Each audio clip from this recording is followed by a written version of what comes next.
The commander-in-chief of Ukraine's armed forces expects a new Russian attack on Kyiv in the early months of 2023, according to an interview given to The Economist. Much of the fighting has been concentrated in the east and south recently, but General Valeriy Zaluzhny told the British Weekly the capital would be targeted again. A very important strategic task is to create reserves and prepare for the war, which may take place in February, at best in March, and at worst at the end of January, he said in a December 3 interview released on Thursday. The Russians are preparing some 200,000 fresh troops. I have no doubt they will have another go at Kyiv, he said in the interview. We have made all the calculations, how many tanks, artillery we need, and so on and so on. At the end of February, Moscow sent its forces into Ukraine with the aim of swiftly capturing Kyiv.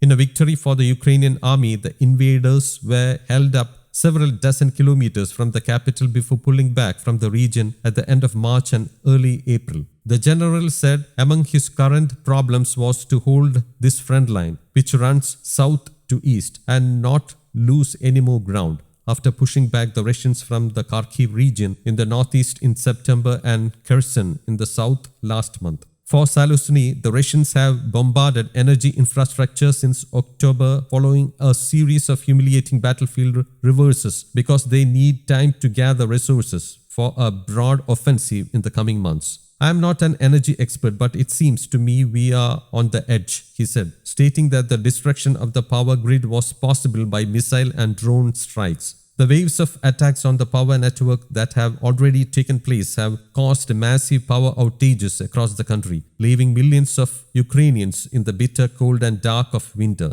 I know that I can beat this enemy, the general continued, but I need resources. I need 300 tanks, 600 to 700 infantry fighting vehicles, and 500 howitzers. News Desk, Kaumudy Global.